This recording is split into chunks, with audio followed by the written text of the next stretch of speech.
Where does the money trail end? I did not go beyond where it was wired by the university. The report identifies what bank it was wired to, and I think the wiring information is included in the report. I did not investigate further than that point. So your conclusion up to that point is what? As to the money. As to the money? As to $200,000. What's the conclusion? The most relevant factual conclusion, I think, is that on June 26th, the money was wired by the university to some particular bank account, and beyond that, I didn't investigate the location of the money any further. I know it was said it was a scam, but it seems as though we lost the deposit because of certain actions that took place. Absolutely. Is that your conclusion? Yes, there were actions that the university representatives took that caused money to be lost.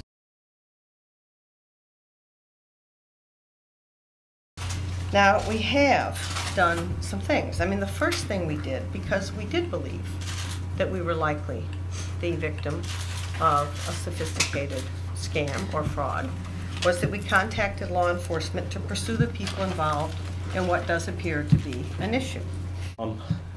My opinion, for what it's worth, is very likely they were the subject of a scam. Very likely? Very likely. But we know where the money went, and there are discussions in here that they have the money still. After it went to the bank that the university wired it to. But it went to one of two entities that was doing business with Peyton. And they talk about that, yes. the funds. Yeah. And he asked them to give the money back. And they say that, you canceled the contract and therefore you're not getting your money back. Isn't that basically what those emails said? That's what those emails say. Right. And So we kind of know that's where the money is, not by some con artist that we don't know exists that ripped us off. I know they're saying those things in the emails, but I don't know where the money went after the university wired it. And I don't know if they're telling the truth or not. They were people we didn't interview. Well, I don't believe you had a finding that it was fraud or scam. Is that true? I did not make a factual finding. Your belief is that it was a fraud. There's a lot of hallmarks of those types of Okay. what would be consistent with a fraud. Okay. As far as the decision to cancel the contract, you were in that meeting on the 9th, right? That included the president, yourself, I believe it was, sheriff. I believe it was the 10th. It was the 10th. Okay. Was it at that meeting the decision was to cancel? Yes, we started a meeting approximately 12:30 in Bachman Hall, and approximately 3 o'clock we made the decision to cancel the concert. Okay. Senator Sloan. So at that meeting and at that time, was the general consensus still that you had been scammed, or that you were in a difficult business decision? I believe that there was definitely people in that meeting that thought at that point we were scammed. When I was asked at a press conference at 4 p.m. whether we were scammed or not, I said that can't be determined at this time. It's a possibility, but we don't have enough information. And I was being very truthful and accurate to the meeting when I answered that. What do you think now? Well, again, I haven't been shared a lot of information with me since July 11th in regards to anything to do with this. There's points that make me think that this is a business deal that went bad, and there's points that make me think we were possibly scammed. This item was given to us. This is and it might be in your thing, this is the Stevie Wonder listing on the website. I guess it's the European, UK tours. Yes. Did you see that? Yes. Okay, it actually lists August 18th, Hawaii Stand Sheriff Center. And then there's a button for details. So it was actually listed on the website. That's correct. So did you see this at the time? Yes, I did. And what did you think when you saw this? I thought everything was on track. That it was a legitimate Yes, concert? absolutely. Okay. So do you believe that this is a scam at this point in time? You know, I've talked to BPE a lot, and he feels like he was working with legitimate people that he'd worked for in the past. Now, as far as, you know, what has transpired since the concert was canceled and it turned into a scam, or he was scammed from the beginning, I can't say. You'd have to ask him. I am absolutely assured at this point that there was a scam, but to say that it was a sophisticated scam, as the university president maintained, is ludicrous. Anyone that would have done any checking whatsoever, which would have been the very basics in due diligence, would have determined that this agency is not what it purports to be. And there were so many red flags that it was just incredible to me that the university was so willing to send money.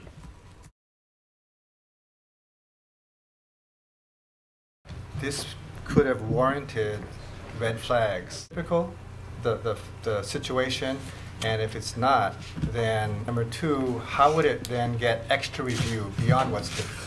You know, I've had a long time to think about this, obviously, since I was put on leave on July 11th, and you know, it had been characterized at one point that this was a failure of athletic management. This is really a failure of management across three areas: across dispersing, the people that cut checks or wire transfer money, the athletic department, and legal counsel, in my opinion.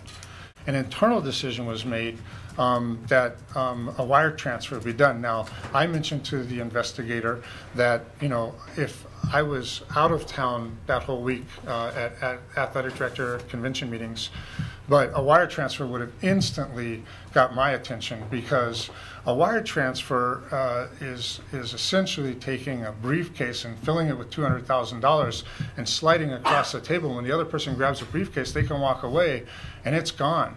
Another critical issue is that the athletic department wrote up documentation, according to the fact finder's report, that this would be deposited into an escrow account. And frankly, if it was deposited into an escrow, I mean, anybody that's bought a condo or a house will tell you that the whole purpose of an escrow account is that it's to protect you so that the other party can't withdraw the funds without your co-signature. And it was transferred into an account that was never set up as an escrow account, with the University of Hawaii being a co-signer on getting the money released. The fact that there were 5 days between the time you actually you called but didn't raise any other concerns, that the money got wired. But after the money got wired on June 26, you met with Howard Toto on July 2nd, and he did talk to you about his concerns. He did. He did.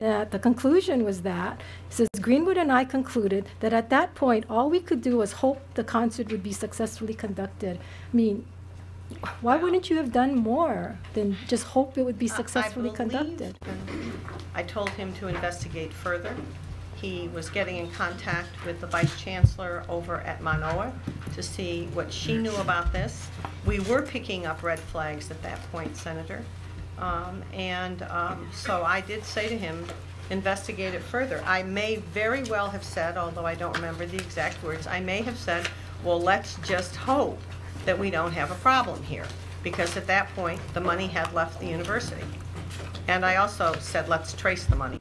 The fact that we wired the money to a company that we didn't have a contract with is another issue that just blows my mind. But the emails state from I think Kobayashi and from Akamine that there was no red flags, that we had a contract in place, you know, all of this, and so therefore it was okay. So when you say that we sent the money to a company that we weren't in contract with, you would think the attorneys would pick up, or the dispersing people? You know, it's a red flag for me. Right. I mean, I can't speak for other people. I mean, when I left, I thought we were under contract with Bob Payton, you know, to do a rental facility type agreement. We would be paying Bob Payton. Now, if he's paying somebody else, you know, that's between Bob and whoever else he's working with.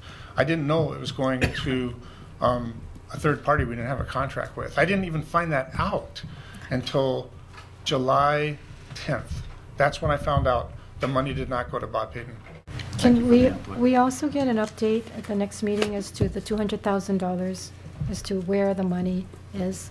we'll do our best. I mean, it's really in the hands of the authorities at this point. So we'll make a request for a status, but have you asked the AG to look into anything, the prosecutor's office? I don't know. Is it, yeah, but I mean, local authorities, FBI don't tell you anything.